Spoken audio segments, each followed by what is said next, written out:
It was the year 1817, in the dense forests of Robertson County, Tennessee. The Bell family, living in a remote cabin, had no idea what awaited them. Their peaceful life would soon be shattered by a presence beyond comprehension. It all began with strange noises, knocks, scratches, and whispers. At first, John Bell, the father, dismissed it as nothing more than the sounds of nature, but soon, the occurrences escalated. As the strange noises grew louder and more frequent, the Bell family began to feel watched. One night, young Betsy Bell, the daughter, felt something tugging at her bed covers. When she looked up, she saw nothing but the dark, yet the force was undeniable. A low, guttural voice echoed through the room, calling her name.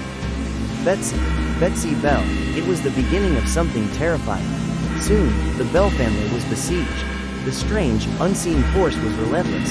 Slaps, pinches, and the unmistakable sound of footsteps when no one was there. In the dark of night, John Bell would wake to the unmistakable sound of chains dragging across the floor, but nothing could be seen. Betsy, terrified beyond belief, was the primary target. The witch seemed particularly intent on tormenting her. The Bell family was in absolute fear, and no explanation could account for the events. As the haunting escalated, the invisible entity began to speak.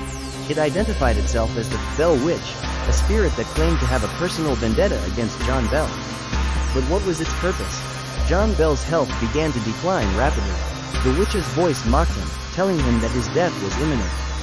Soon, the house echoed with the sounds of a woman's cackling laughter, cold, unfeeling, and malicious. The Bell Witch's power grew beyond mere trickery.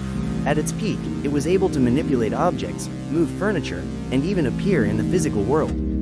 Witnesses saw the apparition, a dark, shadowy figure that seemed to flicker in and out of existence. In one terrifying instance, the Bell Witch was said to have physically attacked a visiting preacher, knocking him to the ground and leaving him too frightened to continue his work. The townsfolk were talking, but the Bell family was too afraid to leave.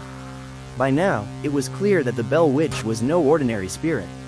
It had cursed the Bell family, slowly draining John Bell's life force.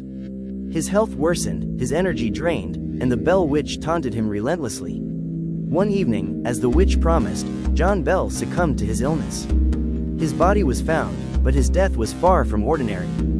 His last words were believed to be a cry of horror, but no one truly knew what had happened in the final moments of his life. After John Bell's death, the Bell Witch seemed to disappear, vanishing into the ether.